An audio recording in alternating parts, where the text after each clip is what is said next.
नीलिमा की आंखों से निरंतर आंसू बह जा रहे थे। उसे समझ नहीं आ रहा था कि आखिर उसकी कोशिश में कहाँ कमी रह जाती है। इतनी कोशिश अगर भगवान को पाने के लिए करती तो शायद भगवान ही मिल जाते। इतना परेशान तो कभी नहीं हुई जितना इस 10 साल के आदत ने बच्चे ने परेशान करके रखा है। हालांकि इसमें कसूर उसका कुछ भी नहीं, बस लोगों की सुनी सुनाई बातों से सच मान बैठा है। कृष्णा, हाँ यही नाम है उसका। उम्र 10 साल। हमेशा अपनी दादी के साथ छोटी सी निक्कर पहनकर घूमता रहता है। दादी के साथ रह रह कर पूरा पंचायती हो चुका है। हालांकि दादी कभी नीलिमा की बुराई नहीं करती, पर दादी की सखिया है जो कृष्णा को नीलिमा के खिलाफ भड़काती रहती है। आप नीलिमा कौन? नीलिमा कृष्णा के पिता रोहन की दूसरी पत्नी है और कृष्णा रोहन की पहली पत्नी का बेटा। 2 साल पहले रोहन की पत्नी का बीमारी के चलते देहांत हो गया था। उसके बाद रोहन शादी नहीं करना चाहता था। बस जैसे तैसे बड़ी मुश्किल से रोहन को शादी के लिए मनाया गया और अभी पिछले महीने ही रोहन का विवाह नीलिमा के साथ हुआ है। जब नीलिमा का विवाह रोहन के साथ हुआ, उस समय जो भी मेहमान घर पर आए उन लोगों ने मजाक मजाक में सही पर बच्चों के सामने यही बात कही कि अरे कृष्णा, तेरी तो दूसरी माँ आने वाली है, थोड़ा संभल कर रहना। तो कोई कहता कृष्णा, तेरी तो सौतेली माँ आ रही है, बहुत खराब होती है सौतेली माँ। लोग तो मजाक मजाक में कह कर चले गए, पर उसका असर उस बच्चे पर बहुत ज़्यादा हुआ। जब नीलिमा शादी होकर घर में आई तो तब से कृष्णा का नीलिमा के साथ 36 का आंकड़ा चलता है। कृष्णा नीलिमा को परेशान करने का एक भी मौका नहीं छोड़ता, जबकि नीलिमा कृष्णा को मनाने की पूरी कोशिश करती है। नीलिमा सौतेली माँ जरूर थी, पर उसे कृष्णा से पूरा लगाव था। बस वो इसी कोशिश में लगी रही थी कि कृष्णा उसे माँ माने, पर कृष्णा तो उसे माँ तक नहीं बोलता। उसके लिए तो वो नीलिमा ही है।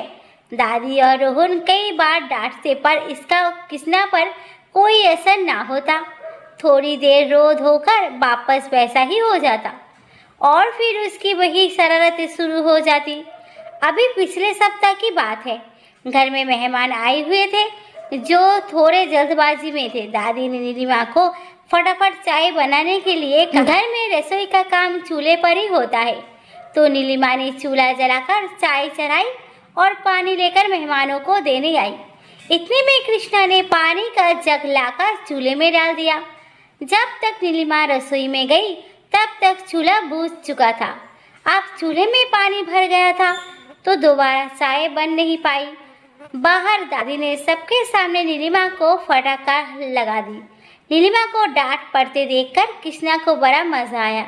बेचारे मेहमान बिना चाय पिए ही निकल गए। 2 दिन पहले नीलिमा ने अपने कपड़े छत पर सुखाए और नीचे आकर थोड़ी देर आराम करने लगी।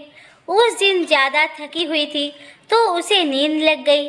जब नींद खुली तो घर के पीछे से कृष्णा और उसके दोस्तों के हंसने की आवाज़ आ रही थी। नीलिमा देखने गई तो देखकर हैरान रह गई। छत पर सुखाई उसकी साड़ी को कृष्णा अपनी गायों के सींग पर बांधकर खेल रहा था। नीलिमा को देखकर सारे बच्चे वहां से फरार हो गए। नीलिमा ने जैसे तैसे अपने सारे गाय के सींग से निकाली तो देखा कि जगह जगह से साड़ी फटी हुई थी, पर नीलिमा ने इसकी शिकायत ना दादी से की और ना ही रोहन से।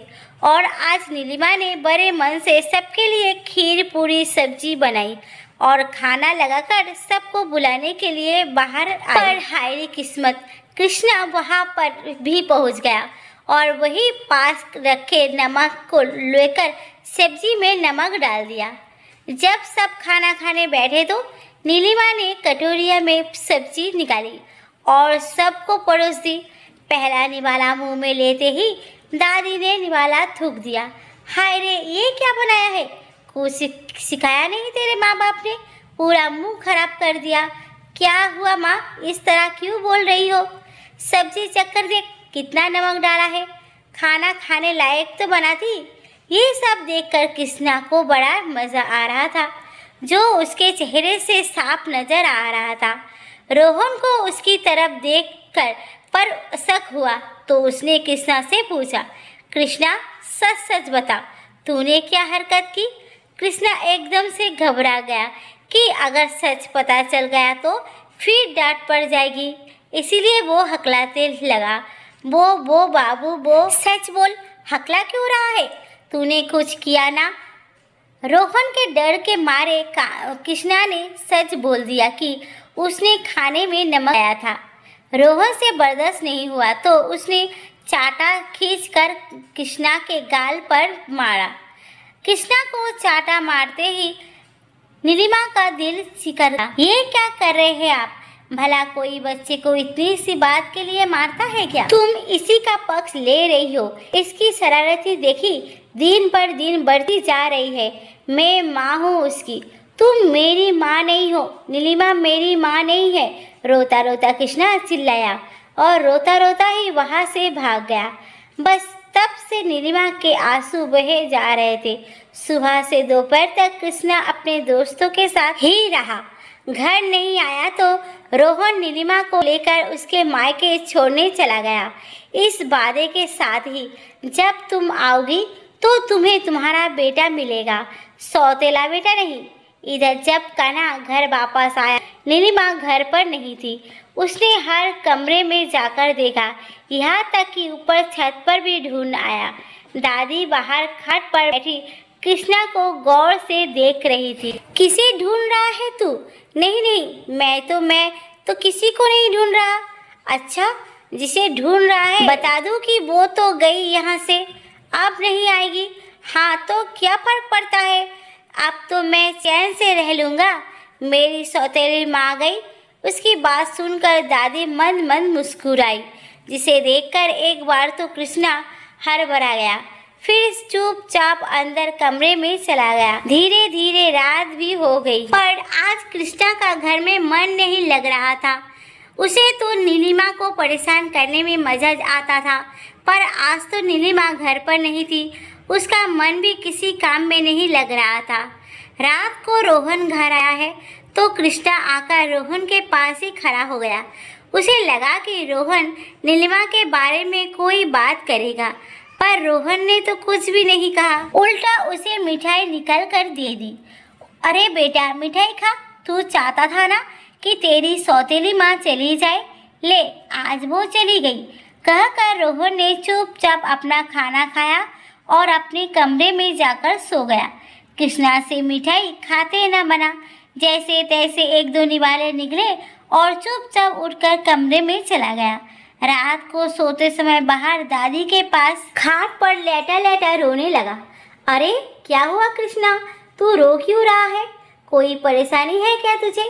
पर कृष्णा ने कुछ नहीं कहा, बस रोए जा रहा था। आवाज़ सुनकर रोहन बाहर आ गया। क्या हुआ माँ? देखना कृष्णा तो क्यों रोए जा रहा है, बता भी नहीं रहा है क्या हुआ। क्या बात है कृष्णा, रो क्यों रहा है? आज तो तेरे लिए खुशी का दिन है, तेरी सौतेली माँ चली गई। तू तो यही चाहता था ना। मैंने कब कहा कि वो यहाँ से चली जाए? मेरा तो नीलिमा के बगैर मन ही नहीं लगता रहा। उसकी बात सुनकर दादी और रोहन के चेहरे पर मुस्कुराहट आ गई। पर वो तो नहीं आएगी, फिर तू उसकी बेइज्जती करेगा, उसे परेशान करेगा। नहीं, मैं बिल्कुल परेशान नहीं करूँगा। नीलिमा को लेकर आओ ना बाबू। ठीक है, कल ले आऊँगा, अभी सो जा। जब रोहन ने वादा किया तब जाकर कृष्णा सोया। दादी अभी भी मंद मंद मुस्कुरा रही थी। क्या हुआ माँ, ऐसे क्यों मुस्कुरा रही हो? तुझे कैसे पता चला कि नीलिमा को उसके मायके भेज देने से कृष्णा उसे ढूंढेगा? क्योंकि माँ, कभी कभी नज़दीकियाँ बढ़ाने के लिए दूरी होना ज़रूरी है।